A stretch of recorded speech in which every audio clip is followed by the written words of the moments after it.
Հայը Սիմոն Վրացյան, ծննդավայրը Նոր Նախիջևան, պաշտոնը Հայաստանի առաջին հանրապետության վարչապետ, պատգամը կմաղթեմ, որ աշխարհի բոլոր անկյունները ցրված հայությունը ամփոփվի մեր հայրենի հողերուն վրա, դառնա մեկ սիրտ ու մեկ հոգի եւ շենացնե Հայաստանը։ Սիմոն Վրացյանը ծնվել է 1882 թվականին Նոր Նախիջևանի Մեծ Սալա գյուղում։ Սկզբնական կրթությունը ստացել է Նոր Նախիջևանի միջնակարգ դպրոցում։ Մանկության օրերի մասին հետագայում Վրացյանը գրել է. «Մեր տունը Մեծ Սալայի հանրածանոթ մեծ տներից էր, որ մի շարք նշանավոր գյուղապետներ, օդամաններ էր տվել գյուղին։ Վերջինը իմ պապը, Մերկեանի քերոփը, ուտող խմող քեֆ սիրող մարդ էր։ Հոր ամբողջ հարստությունը վատնելուց հետո կտակել էր, որ իրեն թաղեն քեֆի ընկերները, դհոլ զուռնայով եւ գերեզմանի վրա նվագել տան իր սիրած եղանակները։ Այդպես էլ կատարվում է։ Ի զարմանս գյուղացիների եւ իմ մեծ զայրույթ ծխատեր քահանա Տեր Ալեքսանի հանգուցյալի դագաղին հետևում են զուռնաչիներն ու գյուղի նշանավոր լոթիները։ Հռչակավոր զուռնաչի Քարփուշը եւ ընկերները ամբողջ ճանապարհին մինչեւ գերեզմանատուն նվագում են պապի սիրած Ղարիբ Մելքոնի տխուր մեղեդին, դառն արցունք քամելով հուղարկավորների աչքերից։ Մեր տունը մենավոր արագիլի պես բարձր կանգնած էր ընդարձակ ու մերկ բակի ծայրը վերևի թաղում ժամի մահալայի դիմաց կամուրջի մոտ ձորի գլխին։ Մեր սուֆայից լայն ու երկար պատշգամբից բացվում էր գեղեցիկ տեսարան եկեղեցու եւ գյուղի մեծ մասի վրա։ Այս սուֆայում անցավ իմ վաղ մանկությունը, վերը կտուրի տակ բույն դրած ծիծեռնակների ընկերակցությամբ։ Մայրս պատմում էր, որ ամենքի ուշադրությունը գրավող երեխա եմ եղել ես, տեսոք։ Ժամի մահալայից օպու Ռոսկանի կինը, չար աչքերով Ճատու Սուլթանը, այն, որ Տեր Արսենի սիրունին է եղել, մի օր տեսել է ինձ եւ մորս ասելով ապշահար կեցել է. «Ով ասինչ թոսուն տղա է», բացականչել է նա եւ ուզեցել է գրկել ու համբուրել։ Ես մորս ասելով սաստիկ վախեցել եմ եւ լացով ու գոռոցով մորս գիրք ընկել։ Դրանից հետո ես ծանր հիվանդացել եմ եւ հազիվ ազատվել մահից։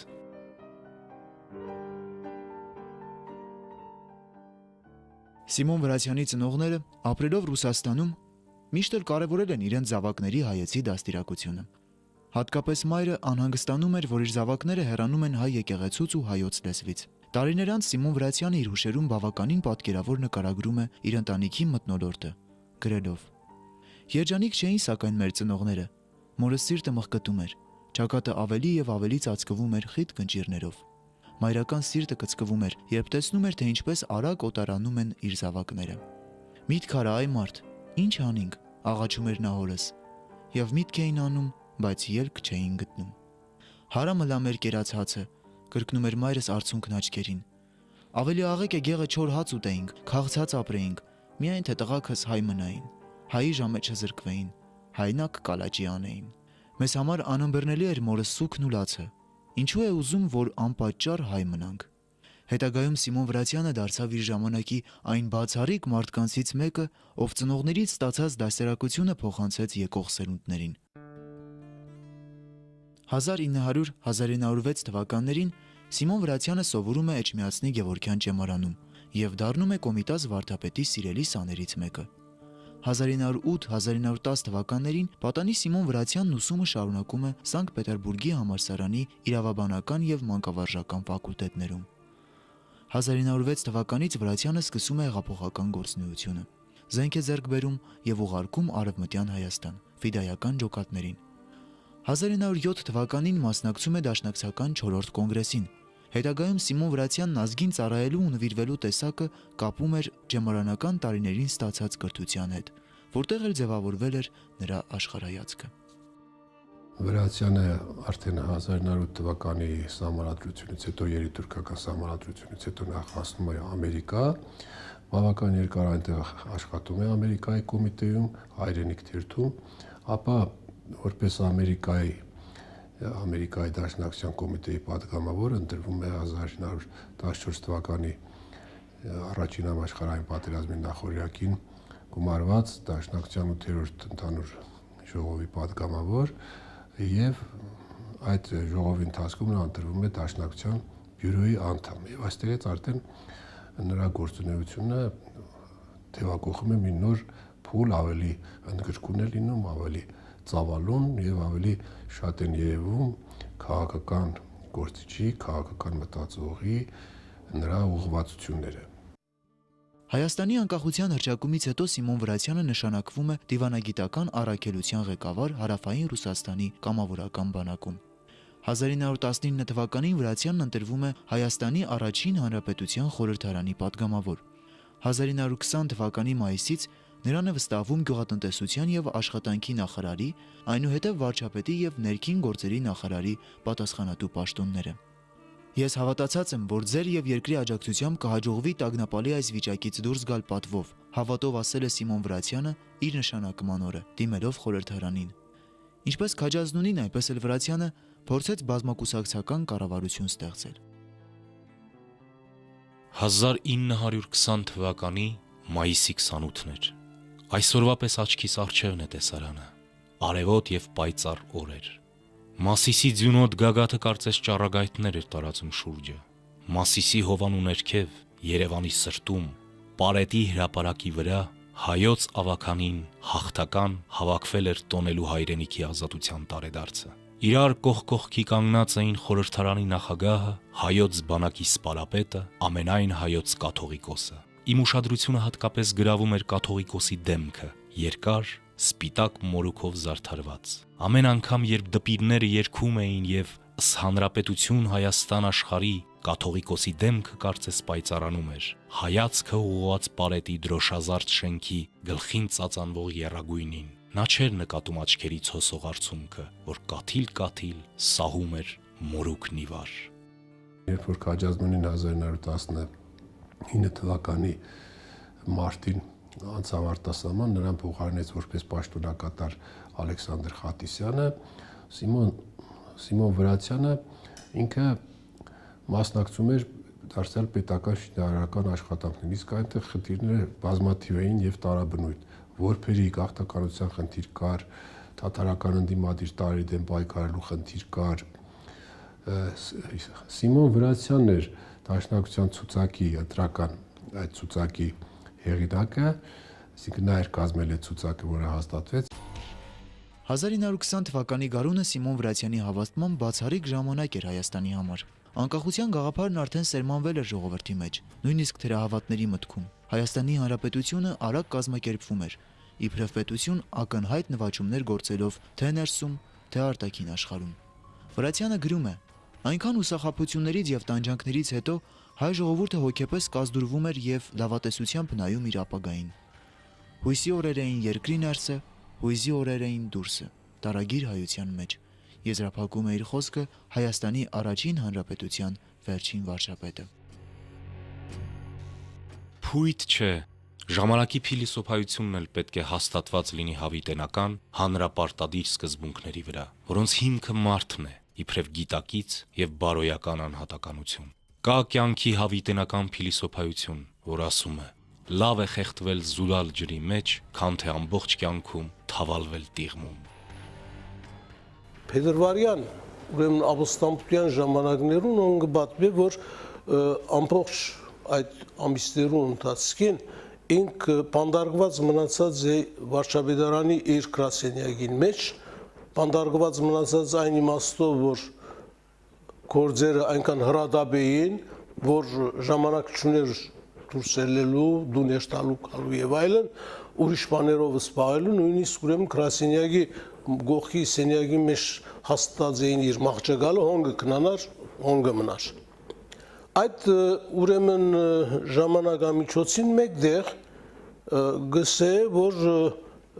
մեկ օր, մեկ ժամ բացակայած է իր գրասենյակին, կացած է ուրեմն իր դողուն թաղումին։ 6 տարեկան երեխա մեռած է եւ երևի իմաստված են իրեն, մեկ ժամով բացակայած է, կացած թաղումին ներկա եղած վերադարձած է։ Այնտեղ են իմանաց, որ այս մարդը նաև անձնական ընտանեկան կյանք ունի, պետք է ունենար, չէ՞, եւ այսքան միայն։ 1920 թվականի դեկտեմբերի 2-ին Հայաստանը խորհրդայնացավ։ Երկիրը ղեկավարում էր Հեղկոմը, Կարմիր բանակի պաշտպանության ներքո։ Այնուհետև ստեղծվեց Հայրենիքի փրկության կոմիտեն Վրացյանի ղեկավարությամբ։ Փետրվարյան ապստամբության օրերին բոլշևիկները պարտություն կրեցին։ Ապրիլի 2-ին Կարմիր բանակը Երևանում էր։ Առաջին հանրապետության կառավարությունն ստիպված հեռացավ քաղաքից։ Սիմոն Վրացյանը, առաջին հանրապետության վերջին վարչապետը, ով պաշտոնավարեց ընդամենը 8 օր, այդ չարաբաստիկ օրերի մասին հետագայում պատմել է. Վերջին փամփուշտը պարպելով Հայաստանի մարտիկները, կառավարությունն ու պաշտպանությունը, բոլոր նրանք, ովքեր մերժեցին ենթարկվել ստրկության անարգ լծին, հաշտվելով հայրենիքի անկախության կորստի հետ, հուլիսի 10-ին ճեղքեցին կամուրջներ չհանդուրժող կատաղի Արաքսն ու անցան Պարսկաստան, տանելով իրենց հետ անկախ Հայաստանի դրոշը, շարունակելու համար գաղափարական պայքարը հայրենիքի ազատության համար։ Եզրափակում է իր խոսքը Սիմոն Վրացյանը։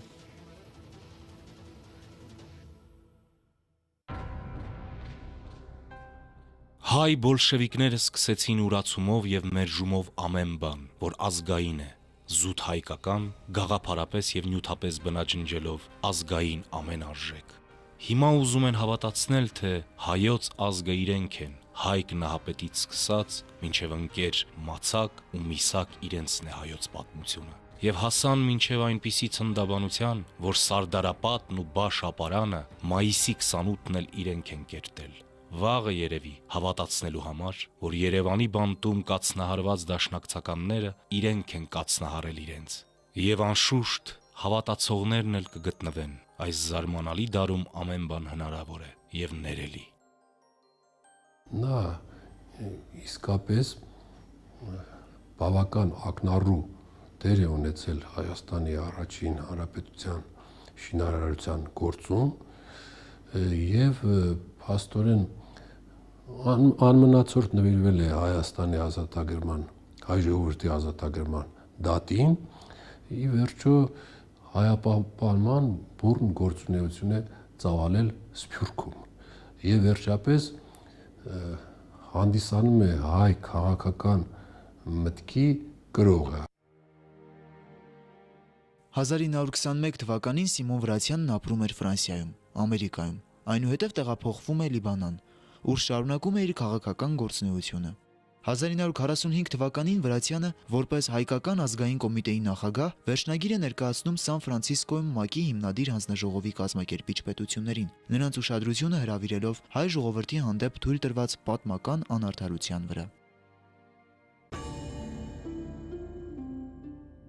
Հասկանալի է ու բնական, որ թղթե շերեփներով հարիսա չկարողանալով ստանալ, Խրիմյանի հաջորդները ձեռք առին երկաթե շերեփներ եւ հայոց լեռներում որոտած հայ հեղափոխականի մոսինը։ Լսեցին խելագարված երգչի մեղայականը, հայ ժողովուրդ, քո միակ փրկությունը քո հավաքական ուժի մեջ է։ Մեր նախնիքը ազգի համար իրենց կյանքը զոհեցին։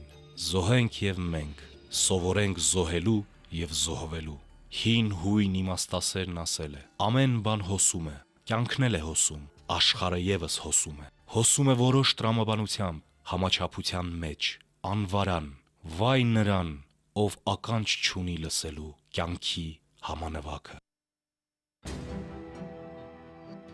1951-ից մինչև 1969 թվականը, այսինքն մինչև կյանքի վերջին օրը, Սիմոն Վրացյանն աշխատեց Բեյրութում, որպես համազգայինի նշան Պալանջյան ճեմարանի տնօրեն։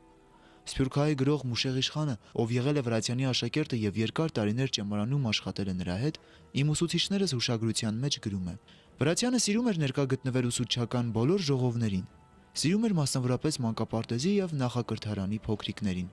եւ հաճախ էր քայլերն ուղում դեպի մանուկների բաժինը։ Փոքրիկներից շատերը նույնիսկ չգիտեին, որ եկողը տնօրենն է, եւ նրան շփոթում էին հյուրի հետ։ Մի օր ճեմարանի մեծանուն տնօրենը մոտենում է փոքրիկներից մեկին, ով ըստ երևույթին պատժված էր դասարանի դռան առջև։ Ինչու պատժած է քեզ օրիորդը, հարց կուտա Վրացյանը մեղմությամբ։ Փոքրիկը զարմանքով նայում է, մի պահ լռում, ապա պատասխանում. Ատքու գործը չէ, դու ՊՏՏ եւ գնա։ Մի ուրիշ անգամ էլ, երբ առավոտյան ժամը 10-ի կողմերը Վրացյանը մտնում է ճեմարանի մանկապարտեզ, փոքրիկներից մեկը դիմավորելով նրան ասում է. Շատ ուշացար, օրիորդը պիտի պատժե քեզ։ Վրացյանի համար չափազանց հաճելի էին ճեմարանի մանուկների այսօրինակ համարձակությունները, եւ ինքը դրանք սիրում էր պատմել, ավելացնելով. Ես ինչ տնօրեն եմ, որ պստիկներն ալ գիտեն, թե ես շրջող հյուր եմ։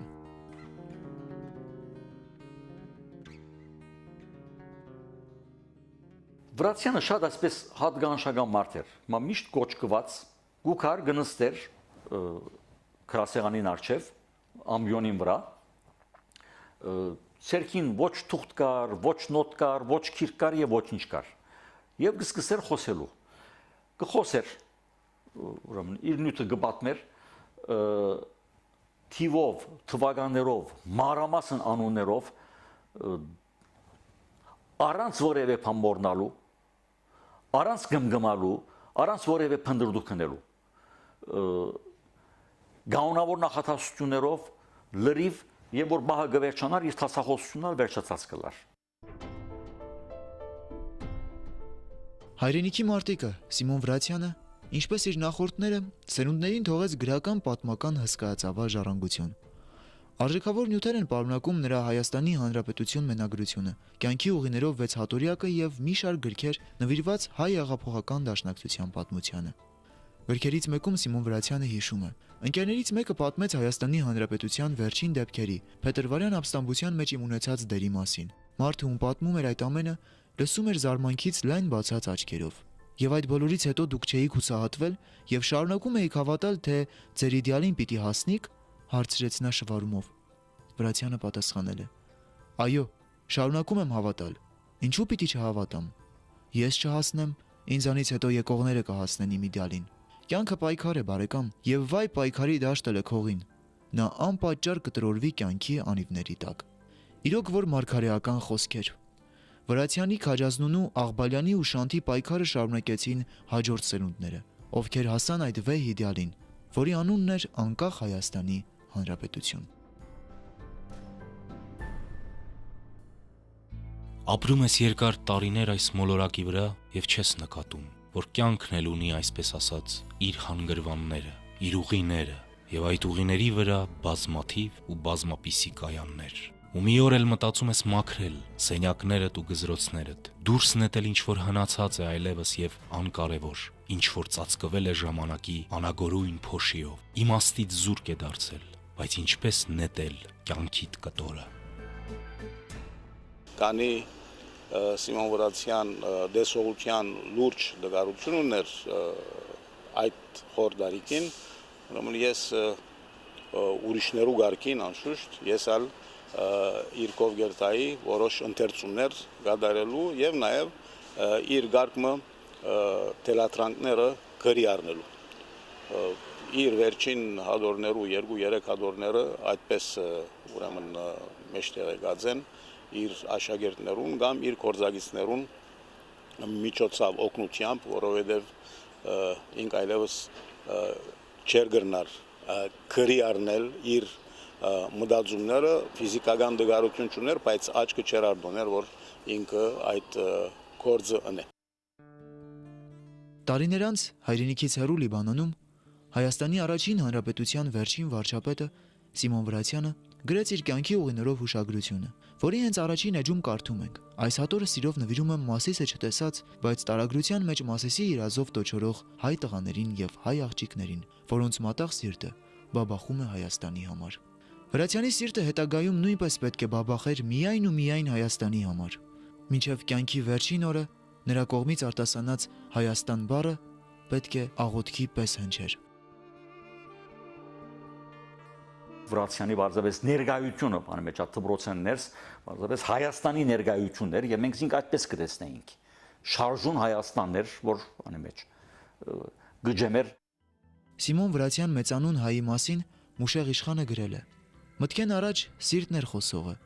աղքատին, թշվառին եւ անպաշտպանին հանդեպ, քանի օրինակներ կարելի է հիշել Վրացյանի բարեսեր արարքներեն, որոնք սակայն մոտիկ գործակիցներուն միայն ծանոթ կմնան, կօգներ լուր ու գաղտնի, իր համեստ ամսականին հետին դահեկանները բաշխելով, եթե միայն իրեն մնար, քանի մտարվան ընթացքին ճեմարանը ընդունակ էր լեցնելու ձրիավարժ սաներով։ Ինչ անենք, հայ մանուկը փողոց ձգենք, չեք տեսնում ինչպես մղկտում է մայրը, կարող է նա փող վճարել։ Դե արձանագրեցեք, Աստված մեծ է, մի բան կանենք։ Ընկեր Վրացյանը երբ հոս եկավ, դրոն ընտանիքով գպնագեր, իր ընտանիքը եւ զավակը մեկնեցան Ամերիկա, դրոն եւ Վրացյանը մեկ դան մեջ կպնագեին։ Վրացյանը անհուն աշխատող մարդ էր, ուր օրմը խուպ մանգերներով իրեց մոտ էինք, Վրացյանը մեկ պարսը, հետևյալ ցևով։ Էսավ ցանկը այսպես էսավ։ Վարչապետը կլա վարժապետ։ Սիմոն Վրացյանի մեծագույն ցանկությունն է եղել հայ ժողովրդի տարագիր բոլոր բեկորները հավաքված տեսնել հայրենի հողի վրա։ Անձնական կյանք չունեցող Գորչի ապրումներն ու մտահոգությունները ամբողջությամբ կապված են եղել նոր սերնդի հայեցի դաստիարակության կենսական գործին։ Ժամանակակիցները այսպես են բնութագրել մեծանուն հային։ Վրացյան հեղափոխականը, գործիչը, խմբագիրը, վարչապետը եւ վարժապետը նույն անձերն էին, միևնույն առաքելության զինվորյալը, նույն գաղափարի մարմնացումը, ազգ եւ հայրենիք, հայրենիք եւ դպրություն, հայոց անցյալ եւ ապագա։ Սիմոն Վրացյանը այն հազվագյուտ դեմքերեն էր, որոնք սովորություն չունեին իրենց անձի կամ մտերիմ ապրումների մասին խոսելու։ Կարծես ներքին աշխարհ չուներ երկաթե այս մարդը։ Վրացյանը նաև այն մարդը չէր, որ իր անձնական հարցերը, սկացումները եւ այլն այդպես դրսևորեր, բացահայտեր։ Մեկ օրինակ դալու համար ասեմ, որ Վրացյանը իր ամուսնացած էր եւ ուրեմն մեկ աղջիկ ուներ։ Դարդամորեն գիտեինք, ավելի մոդենքից ծողներ կային, որ այդ աղջիկը գաբրեր Կանադա, որ լրակրողվի էր օդար լեզվով եւ որ ուրեմն գնամակցեր հետը։ Մարդիկ կարծում են, թե իրենք ամենազոր արարածներ են։ Իրենք են շարժում աշխարհն ու կյանքը, մինչդեռ աշխարհն ու կյանքն են շարժում մարդկանց։ Աստված, ճակատագիր թե բախտ, կամ ուրիշ մի բան, ես չգիտեմ։ Գիտեմ, սակայն համոզված եմ, որ դու ինքդ չես քո տերը։ Դու ենթադրող ես, այո, բայց վերջին հաշվով կարգադրողը ուրիշն է։ Մարդիկ, հանգամանքները, ինչ որ անծանոթ մի ուժ, ով կարող է ասել։ Պատմում են, որ Սիմոն Վրացյանը երբեք չէր սիրում խոսել մահվան մասին։ Կյանքի միջև վերջին վայրկյանը նրա բոլոր մտահոգությունները կապված են եղել ազգին, հայրենիքին առնչվող հարցերին։ Գեղեցիկ, անչափ գեղեցիկ տողերով է նկարագրել Մուշեղ իշխանն իր սիրելի ուսուցչի Սիմոն Վրացյանի կյանքի վերջին օրերը։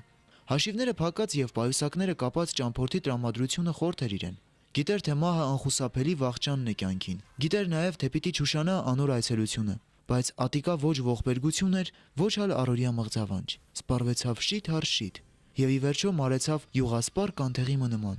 Այս շրջանին ամեն օր հավատարիմ այցելուներ ուներ, որոնք քով կերթային կամ էջ մը բան կարդալու կամ հետը զրույց ունենալու։ Անոնք բոլորն էլ կրնան վկայել, որ Չարչարանքի ահավոր այդ ամիսներուն Սիմոն Վրացյան պահեց մեծ մարդու իր արժանինքները՝ հոգեկան կորով,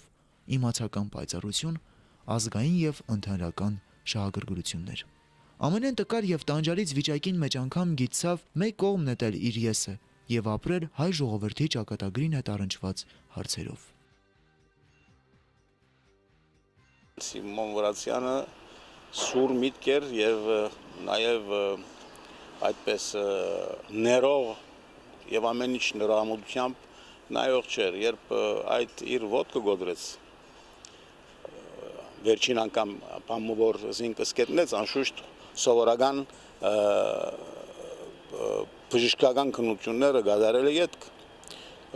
բժիշկը իրեն հարցուցեր էին կարապերեն չեր գիտեր եւ գուզեր միշտ հայերեն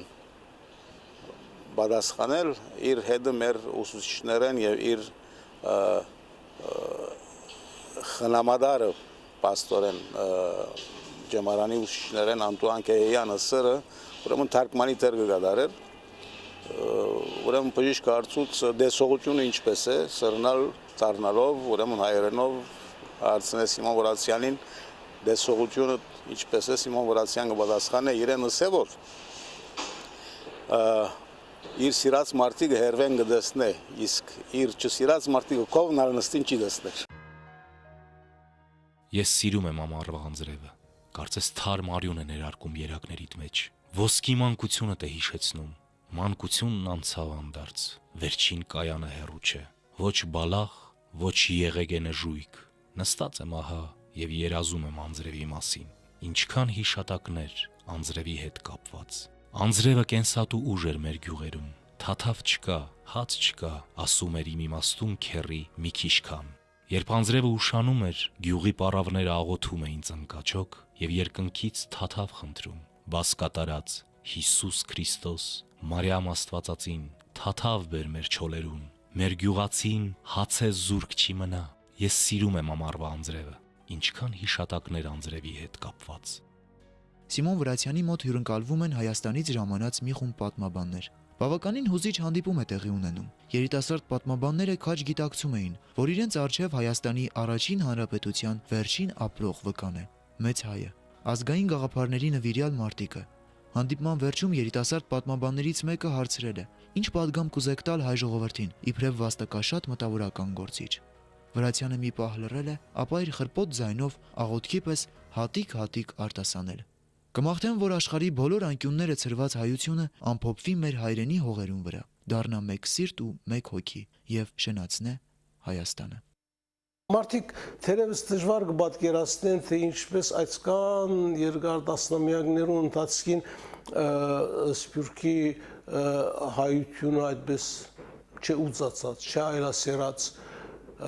վարբահաձե իր հոգին մեջ հայրենիքի սերը, ազատության սերը եւ այլն, բայց կմոռանան, որ այս մարդիկը գային։ Հայաստանը ներկայություն էր մեր մեջը, մեր շուրջը շնորհիվ այս մարդոց,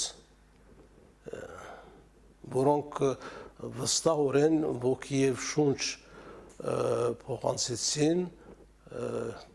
որոնց շնորհիվ նաեւ սերունդները բայեցին իրենց հայկական ինքնությունը։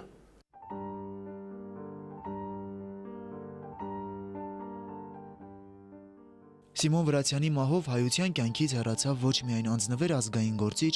քաղաքական ու պետական փայլուն դեմք եւ շնորհալի գրող, այլև զորեղ անհատականության տեր շատ ինքնատիպ մի մարդ, ում հոգին անխոսելի էր թաքուն գանձերով, գանձեր, որոնք իր ազգինն էին, իր ժողովրդինը, իր կուսակցությանը, իր ճեմարանինն ու յուրաքանչյուր հայինը, գանձեր, որոնց շնորհիվ նաեւ մի գեղեցիկ օր պետք է դրվեին այսօրվա Հայաստանի հիմքերը։